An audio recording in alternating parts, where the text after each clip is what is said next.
Hello, my name is Ken, and I'm a show-through guide with the Myers RV Superstores. We're in Churchville, New York right now, and today we'd like to show you a Class C motorhome. And just a question I get a lot from people is it hard to go from a towable to a drivable unit? And the answer is no, because your learning curve should be pretty short, because if you've had an RV before, every RV pretty much has the same systems, despite how it moves is differently. So it's going to have a propane system, most likely, although there are some all electrical coaches. It's going to have two electric systems, 12 volt and 120. It's going to have a water system and a wastewater system.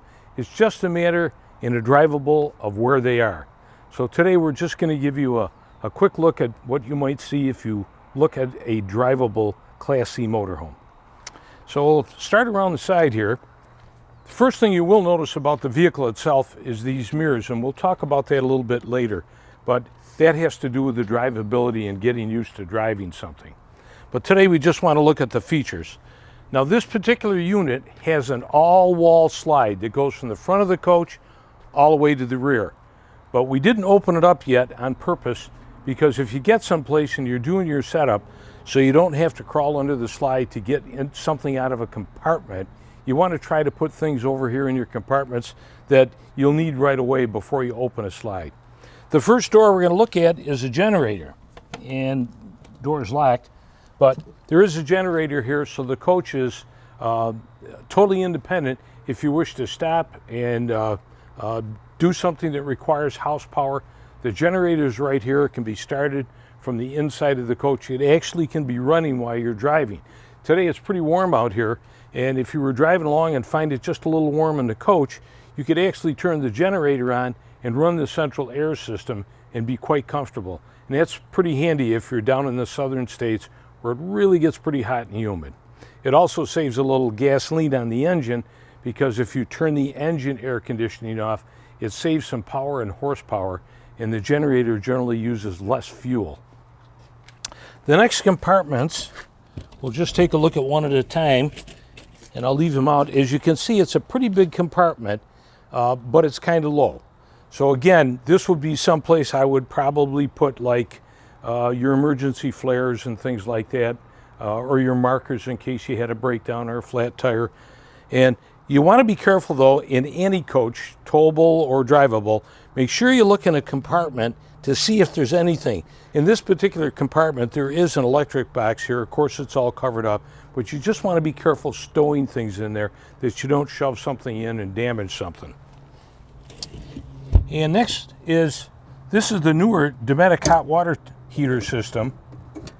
It's just a little different shape, but anybody that's had a Dometic before, I have one on my coach, it's shaped a little differently, but it's pretty much the same apparatus that you'd see on most coaches. This is propane fired, and also it works on electricity. One of the misconceptions is people think it uses a lot of propane. It doesn't. It generally heats water and from a cold point, and then it only lets it drop so far and it goes into a reheat. So it really doesn't use as much propane. The only thing to be careful of is this propane heated water in the coaches. The water is very hot and the temperature is not adjustable here. So you just want to be careful of the young children around that they don't burn themselves in the hot water or in the shower. Okay. Next but not least, we have the city water intake. So if you're someplace where you can be connected to a hose system, you would put it in here. And the one important thing is this little cap here. It's important to make sure if you're not using the hose to push that in. By the way, you'll see a screen here like you'd see in the back of your washing machine to screen any particles that might come through the hose. But the reason it's important to put the cap back if you're not using an external water system and you're drawing water off your holding tank is that the pump is literally trying to suck in a valve here, and you don't want the pump sucking in air through that valve. So it's important to keep that closed. The shower system here is an outdoor shower. It's both hot and cold, and it is locked right now. It's pretty handy if you want to rinse off if you've been to the beach, or maybe you want to clean out a dish or a pan outside. You've got hot and cold water out here. It's great with pets too.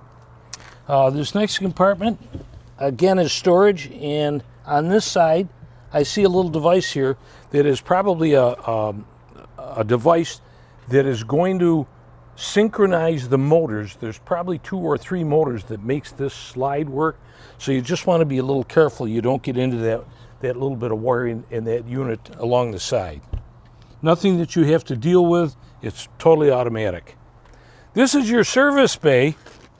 This is the one compartment you definitely want to handle before you bring the slide out.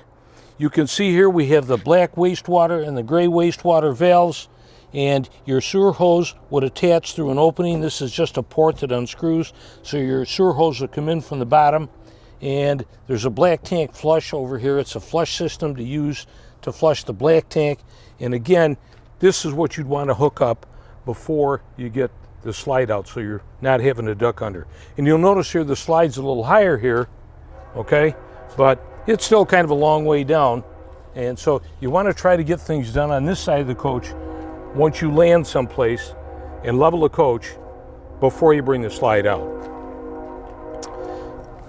Back here you can see we've got our power line, which is about 30 to 35 feet. And the one handy thing about this is you could move your coach forward or back depending on how you want it to be on your site. Personally, I like not to have to put a lot of sewer hose out, so I would adjust my coach closest. If you're on a sewer available site, I would try to be as close to that because you have plenty of power line here. And the power system here tells you when you have power coming from the box here. And just above that is a TV input. I'm not going to pop that open right now, but if the facility has an antenna hookup for either cable or satellite, or if you're using cable or satellite, I have cable at my home or satellite at my home to my coach. You can hook it in through here, and it's a common plug, so it's not a problem. This cord detaches, and the good thing about that is you can put it away and use a storage compartment here, because sometimes these things will get stolen if you leave them out. So it's a good idea to take it out, and when your coach is parked, if you keep it at home or wherever you store it, put it in the compartment and lock the compartment. Let's go around to the rear. So from this vantage point, this whole wall would come out. You can take a look. It's got a slide top awning. It's a very big awning, so you get a shaded portion. Let me stand back in the shade here. The shade on the ground will be about what you'd see with this thing coming out, but it's another place where, again, on the setting, you could use this side of the coach like a second patio if you'd like. Coming around the back, one of the questions I often get is, why did they put the ladders that are so high? Well, in this case, and in all cases, on coaches, you see this because you want to discourage children from climbing on these things. So what we recommend is, if you're going to be going up on the roof, and we don't recommend you go up there to watch a NASCAR race with a chair, okay? The roof is basically to check for its integrity, and also if you decide you want to clean it, get another standing device here, either a step stool or preferably a ladder, so you can step over from one to the other and quickly get up the ladder and have somebody hand you the tools and the buckets or whatever you need.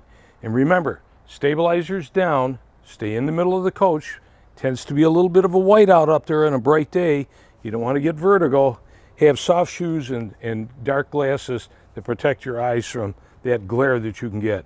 And we recommend that you buy one of the long handled brushes that expand, so you stay in the middle of the coach as you're working, left and right, moving backwards, coming back towards the ladder.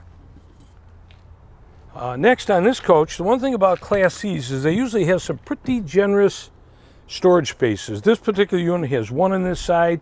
They have units where you can also open it from the back side. I find that that's pretty popular with people that go to craft shows and things. They tend to buy sometimes the shorter Class C's to get into places, but it has immense storage area in the back. You can see you can put tables and coolers and things in here, plenty.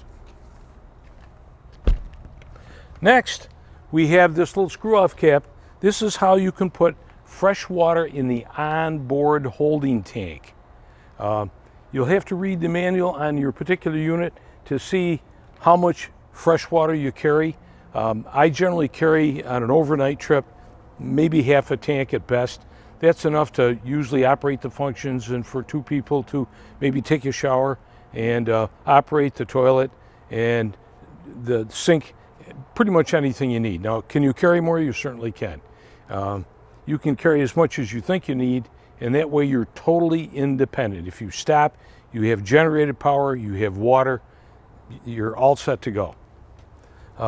This is one of your fuel inlet. In this end, it's on the right-hand side rather than the left. So it's important to think about when you're going to stop for fuel, you must remember that your fuel port is on the right or starboard side of the coach. It's important to think about this too, because with coaches like this, and it's pretty long, when you get to the fuel island, you want to be careful to make sure that you're on the right side. And when you go to pull away from the fuel station, you want to be turning away from the island. Remember, the front end goes to the right, the rear end will be going to the left. It'll be a little bit difficult if you get too close to the island and decide when you pull out you're going to be going to the left. Then you have to make sure that you've cleared the island and the pumps before you make any kind of a turn. Here we have a propane outlet. Very handy. You can have a propane stove. You can also have a propane grill, but remember this, we get a lot of calls on this. People take their grill from home, and that's fine. Your grill from home has a regulator on it. Well, your propane system in the coach already has a regulator system. So if you take your home barbecue with you and plug it in here, it probably won't work because there are 2 regulating systems at the same time, and it would lower the pressure to next to nothing. So if you're thinking about getting a grill for your coach, you can order one without that regulator on it, so you won't get confused. But also, I want you to remember, you can get a fairly long hose attachment because you can get an outdoor light. You can actually get a bug zapper that runs off propane. And my favorite is you can get a small outside fire pit. A lot of places there's a burn ban, or you didn't bring wood, or you brought wood with you, but you're more than 20 miles from home and you can't. Or some parks have some regulations about where you can have open fires due to smoke.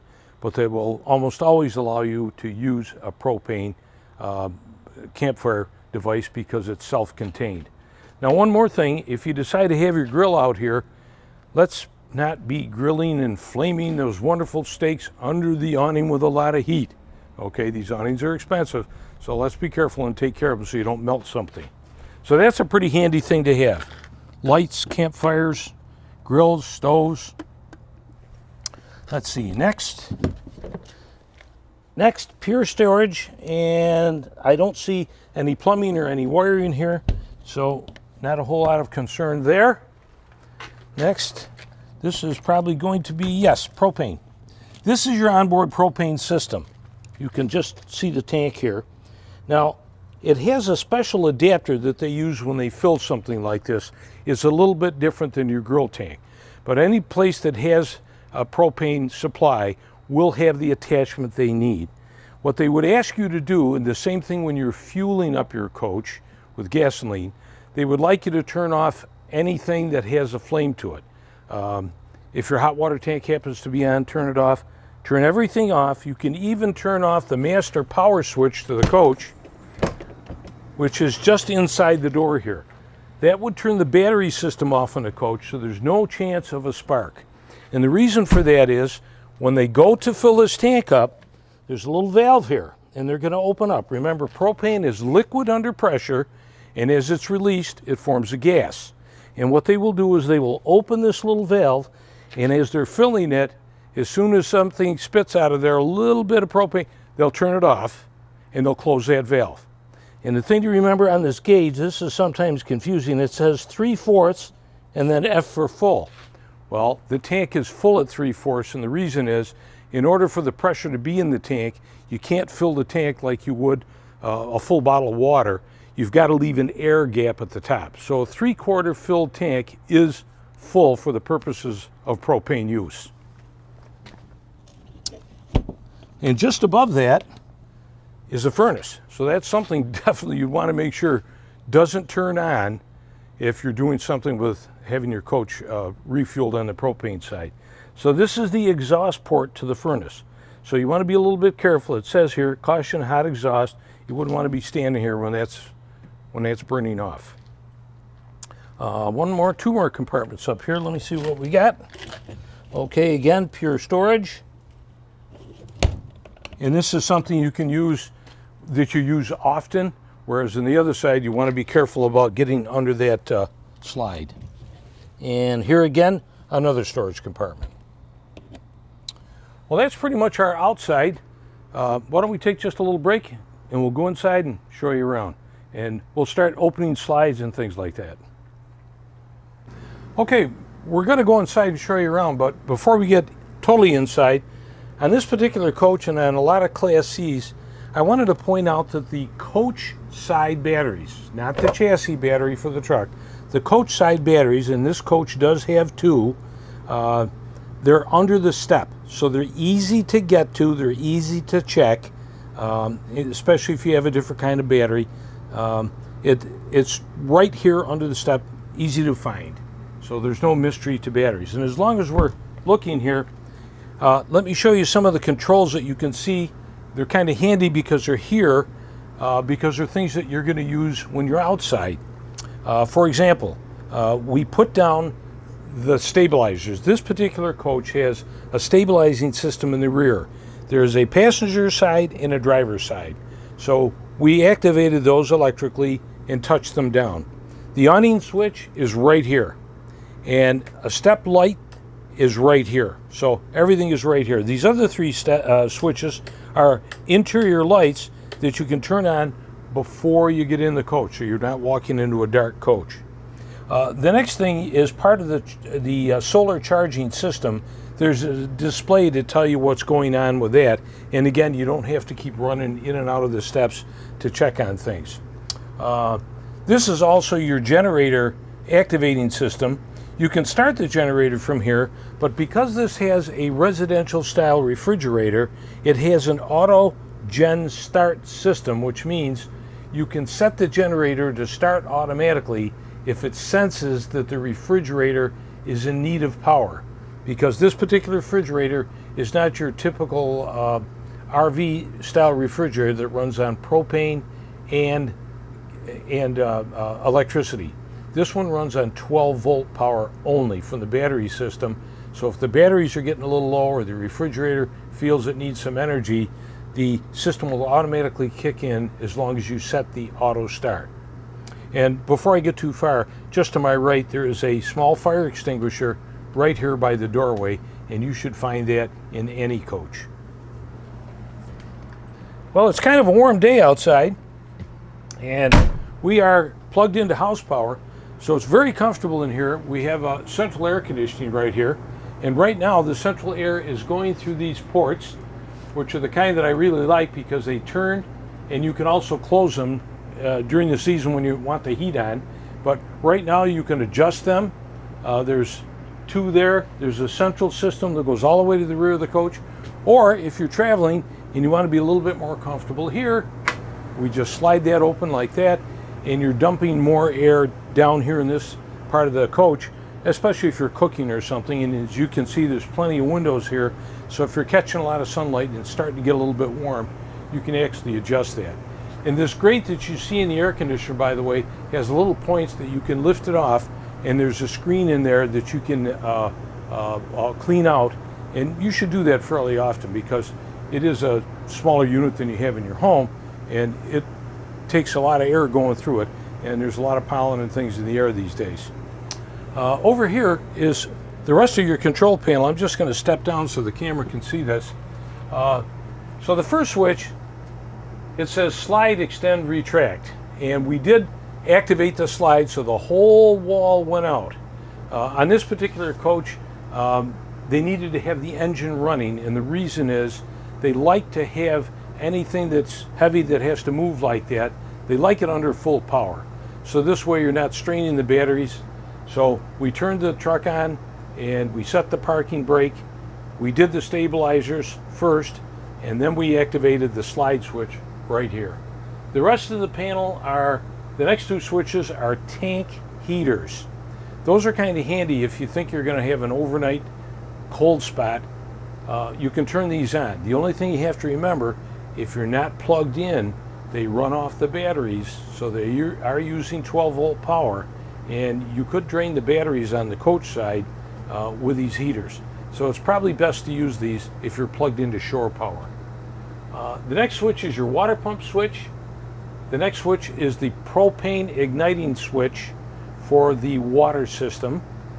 Or if you're plugged into shore power, you have the 110, the house power. Next up here is a manual switch for the generator. And usually they'll have you push, it's a rocker switch, so I'm going to push it down. And the reason I'm doing that is you see a little light just above where it says start. It didn't start the coach, or start the generator. What it did is it primed it. It fuel primed the generator. So if you're going to start the generator, you should be able to get it by pushing the rocker switch at the top, and you should start in just a couple of seconds. And once that happens, it will cut off the shore power automatically. If the generator goes off, it'll go back to shore power if you're plugged in. This is your sensor panel. Right now it tells us the coach is brand new and we have not put propane in it, so it's empty. The batteries are full. The next button tells us, of course, there's no fresh water in here right now. The tanks are all empty, black, gray. And above that, there is a light that tells you the pump is on right now. You can see the red light. The next little light is a pilot out. It's called a DSI light, direct spark ignition. Now I turned the gas button on to activate the propane, but it's not going to fire because there's no propane in the coach right now. But if there was, it will attempt to light 3 times once you turn that switch on once. If you were outside, you'd hear a little ticking sound, and that's an igniter trying to light the propane. Let's say you just stopped and you've been traveling on a very wet, soggy day. Sometimes that light will come on and say, look, I tried 3 times and it didn't happen. You can turn it off and turn it on again, and it'll reset. Sometimes if it's kind of soggy out, you might want to get shore power or turn the generator on and activate the 110 side of the hot water heater, kind of get it warmed up and dry it out a little bit. Next, I want to look at safety devices, and we do this usually the first thing when we're showing a coach. Over my head is a smoke detector that runs on a 9-volt battery. In the bedroom, let me sneak back here and take a quick look overhead. Okay, in this case, it isn't on the ceiling. We're looking for a little light somewhere along the baseboard. Got it. Under the dinette. That little gizmo can be a problem sometimes. If you are cleaning the coach, and let's say you're using some simple green and you're spraying things along, or my wife usually does it with perfume, if you atomize something, that little device will sound off and squeal. And that's telling you, I don't like something in the propane system, it's under pressure and there's a leak someplace. One of the first things to think about is, did you atomize something? And if not, over here in your stove, make sure somebody didn't accidentally lean against one of the burner knobs. And you can see I just rotated it. Now on this one, if the light were on, or it doesn't have to be on, you can see this one shows red in a circle, tells you that burner is open. Of course, it's not lit. So we have gas developing someplace, and that little detector that's under there will squeal. If it sounds like it's squealing and it's kind of sick, sounding like it's not fully energized, that could be because the chassis batteries are low. If the coach has been sitting for a very, very long time, it would take a long time, but there are little pilot lights in here that can run the batteries down. So those are the 3 safety devices. That one's 2-in-1, and this one is by itself. Now that one down there, by the way, is plugged in to the coach batteries. You cannot turn it off.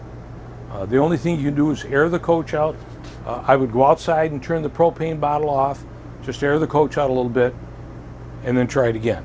Open it up, open the propane up, and if you get that again, then we need to have a service technician look at it and see what's going on. If it does stop when you turn the propane bottles off, that's okay. At least you could be in the coach, but I wouldn't turn that on. But just make sure you've checked the stove, make sure the burners are off. I think the appliances are somewhat self-explanatory, but we do have a microwave here.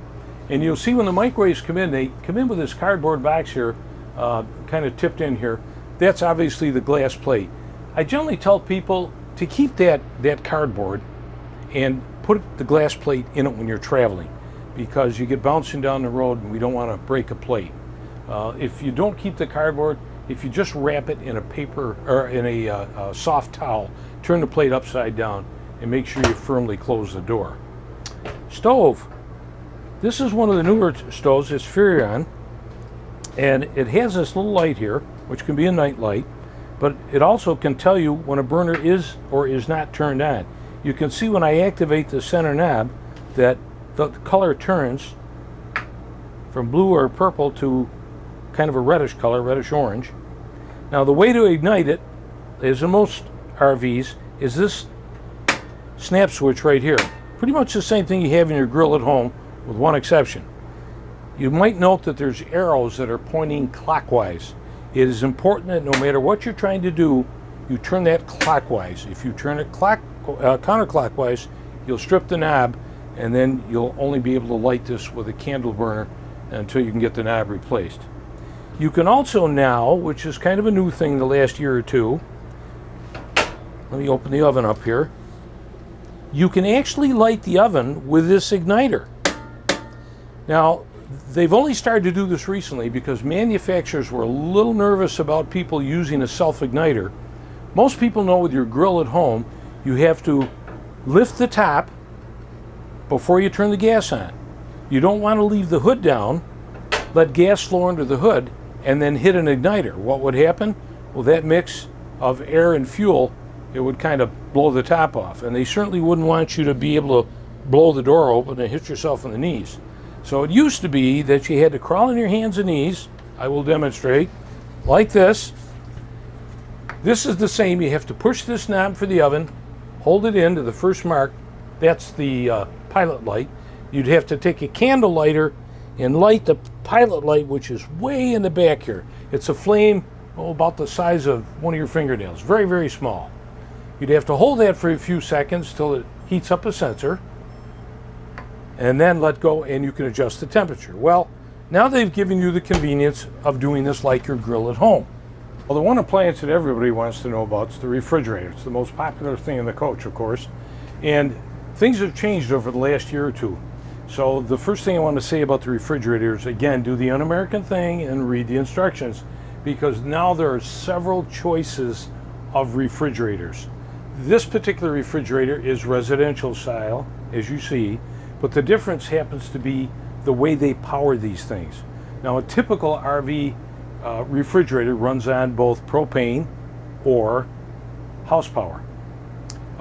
Sometimes in smaller coaches, they'll have the smaller refrigerators run on house power, or you can select 12-volt power, or you can select propane. Most of the large refrigerators, it's only two sources, propane and one electrical. Now, this is a residential style. It has a lock on the door that's deactivated. Now, sometimes it's a mechanical lock where you actually pull something aside once you get set up in your camp. In this one, you just have to squeeze firmly to unlock. So this is a residential style refrigerator, and the controls are above it. And I read the panel inside. This one is running on 12 volts only. So this refrigerator is running on the battery bank that I showed you below the step. And I also showed you over on the master panel over here that there is a switch to set the generator to come on automatically if the refrigerator sends a message that it needs power to keep going, to keep the temperature appropriate. So there's a couple things to know about these kinds of refrigerators. Now, this one is running off 12 volts, so it's running directly from those batteries.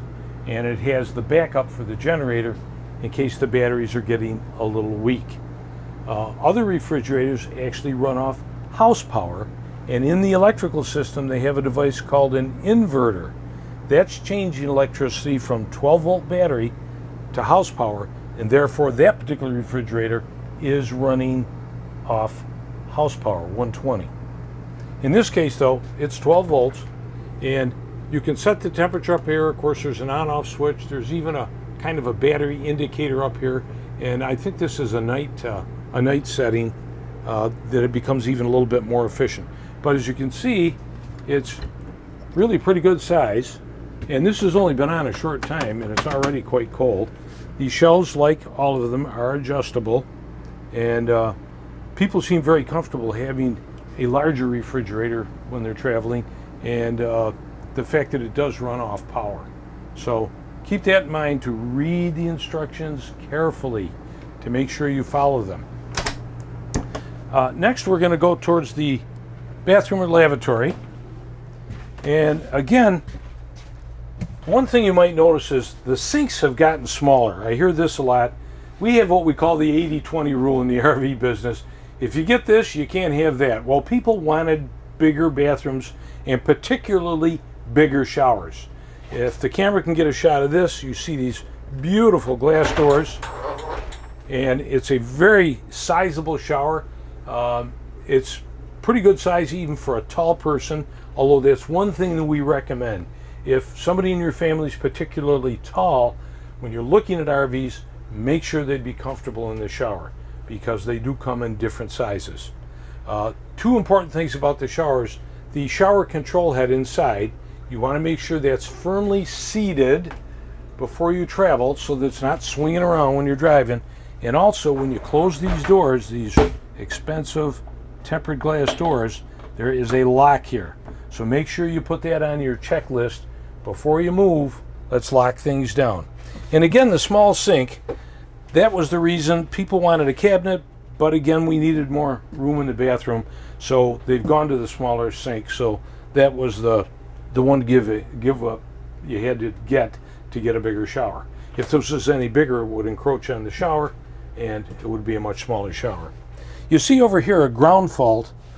This one, I think this coach has only one. Some of the longer coaches may have two, but this ground fault is controlling any of the outside switches. And in this case, an outside wall may or may not be on a ground fault, but certainly the ones outside, anything near a sink. The one in the kitchen is probably ground faulted through this particular device right here.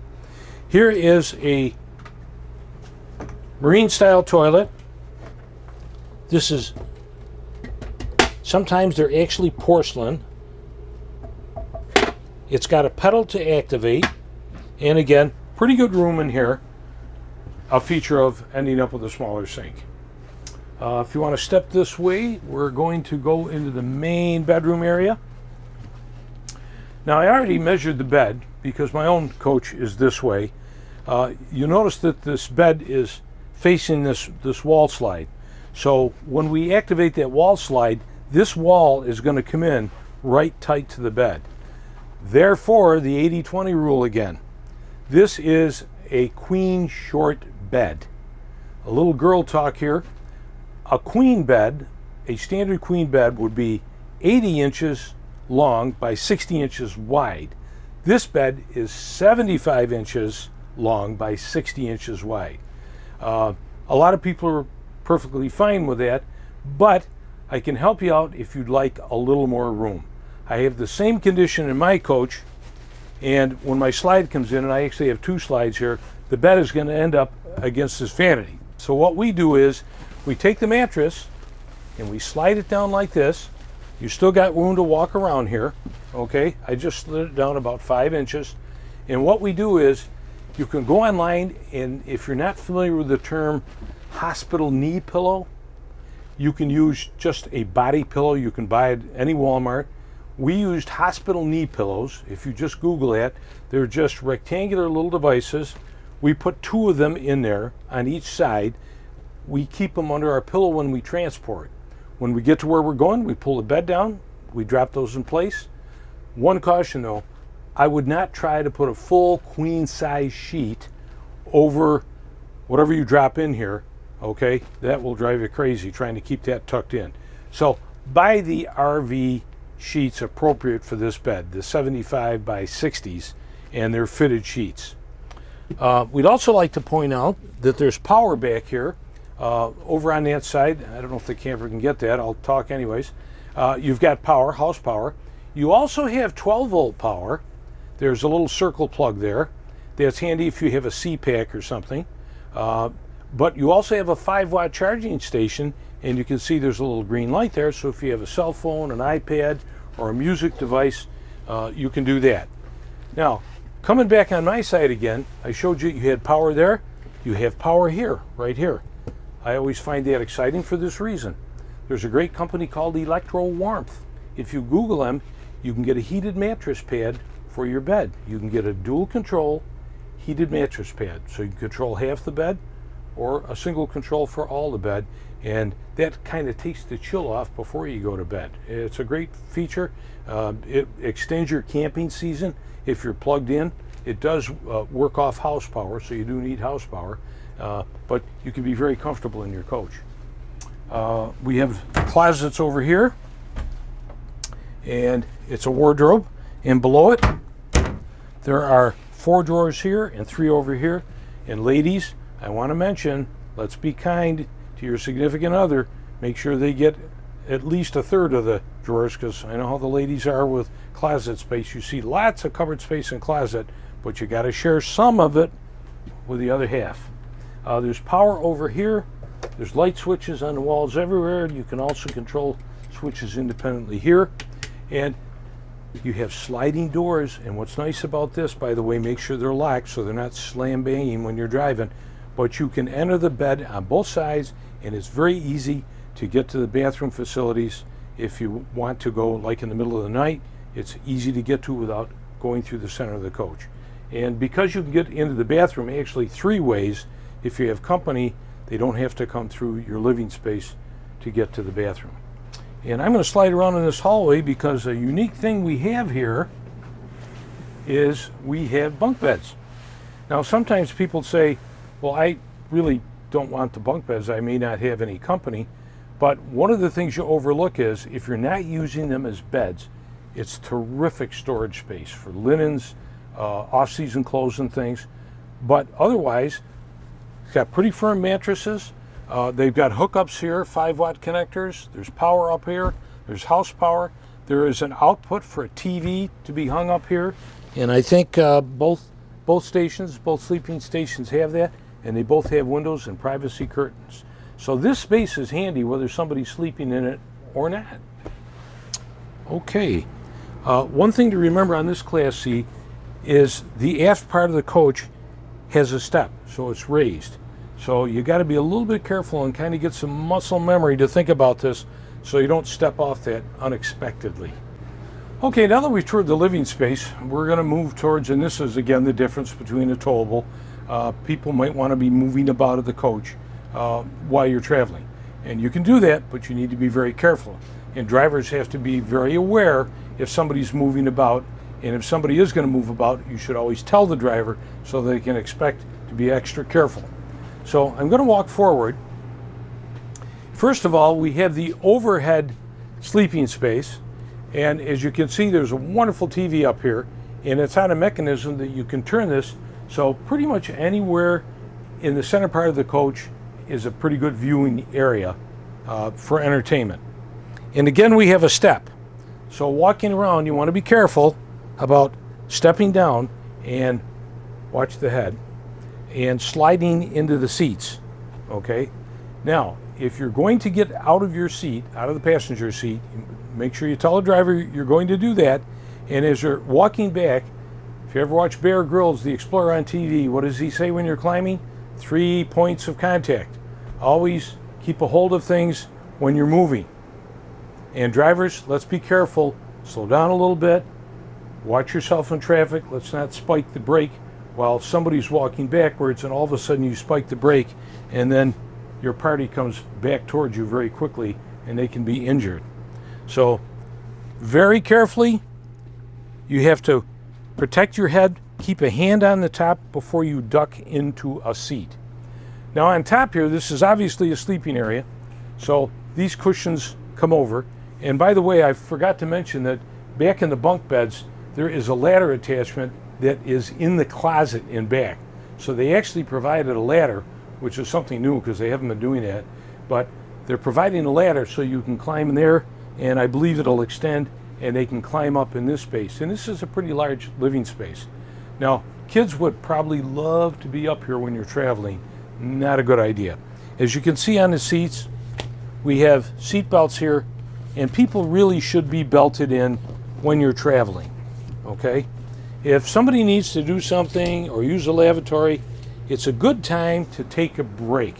One of the problems about driving is you can really get enamored with being in a coach like this. You're driving and you're looking at the scenery, and you could drive 6 or 8 hours at a time. Well, that's not really a good idea. You should take a break every now and then. You'll feel much more rested at the end of your trip. If you get up, take a break, get something to drink, use the lavatory as needed, and just take your time. Most mistakes happen when people are rushing around doing things. So, the driving station. Maybe we'll take a few minutes and we'll talk about driving. We're going to, at a later time, we're going to do a segment on driving particular styles of motorhome, and we'll leave that to another time. But quickly, we just want to point a couple of things about a coach like this. This is a Class C coach. It has a truck frame to it, and the coach, the living quarters, is placed on that frame.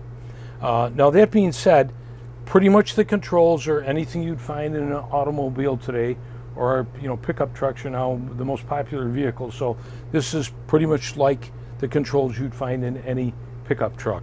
So that's all pretty standard. Not an awful lot of RV related things up here on this kind of coach.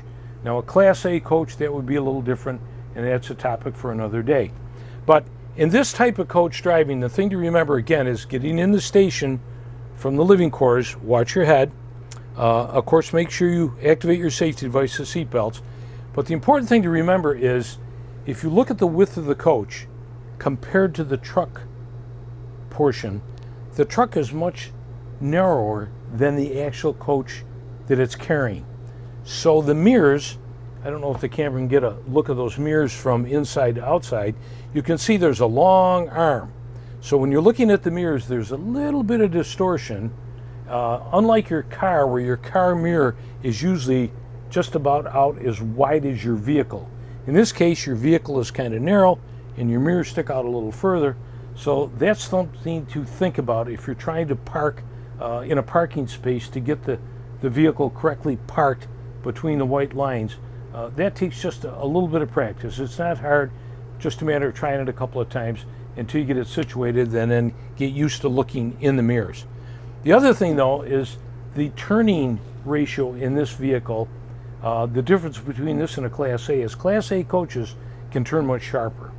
These coaches need, because of the length of the wheelbase on this kind of frame, you need a little distance to turn around. So make sure if you pull into a parking space or there's something that may be in front of you, don't get yourself boxed in. And again, remember, when you're going to get fuel, on this coach in particular, you need to know the fuel is on the right side, the passenger side. What I generally do myself is, one of my passengers, in this case typically my wife, will get out and stand by the pump, and I can watch her in the camera. You do have a camera system up here and a screen, like many of the cars today, and she will just have me move forward until I get close enough to the pump. So other than that, stopping distance is important too. Anything you're driving that's bigger than a car, you want to leave yourself a little extra time and distance to make sure you can stop in a hurry. If you drive in the New England states, you'll find that people on their superhighways will just stop for no reason. So you must learn to look a couple of vehicles ahead. But if you see brake lights ahead, it's time to apply some brakes. So pay attention, don't get too comfortable and too absorbed with things going around you. But other than that, this drives very much like any passenger vehicle. One more thing important in any motorhome, whether it's a Class A, B, or C, on this one in particular, you can see this bunk area is actually well over the front. Well, that's great because it kind of shades the driver from direct sun.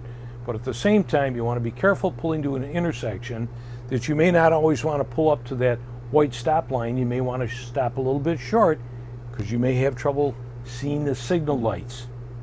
So make sure you kind of get used to not getting too close to things. And by the way, don't go to the bank, don't drive through McDonald's, any place where you don't see a truck go, like a tractor trailer, you shouldn't go. Make sure you know the height of your vehicle before you travel.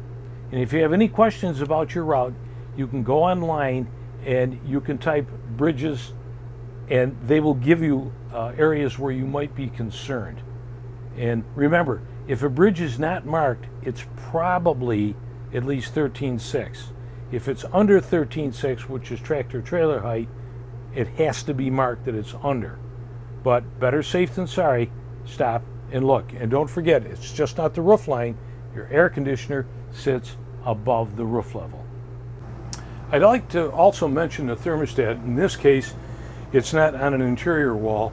So this is controlling both the heat and the air conditioning in the coach for the whole coach. There's no zones in this coach. And this is a touchscreen. It says mode, and what generally happens is the first touch of the screen will bring you the control for the fan speed in both the furnace and the air conditioning, and it's a high and low setting.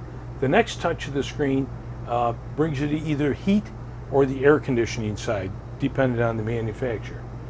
So it'll go from either heat and you can adjust the temperature, or it'll go to cool and adjust temperature for the air conditioner.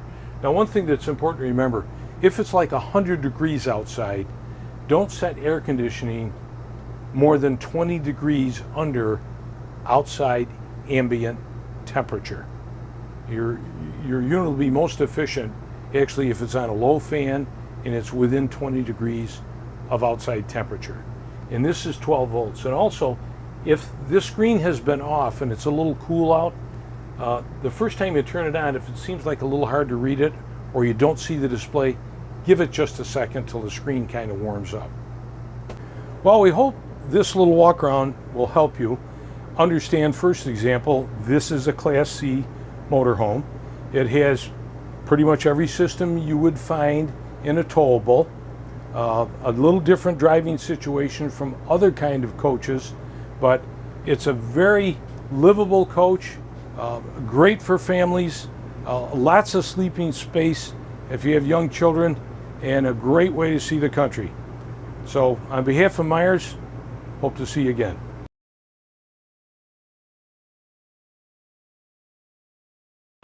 Hey everyone, thank you so much for watching. Be sure to like and subscribe, check out our description below for more information, and if you're looking for your next camper purchase, please consider Myers RV for your next investment. Thanks again, we'll see you next time.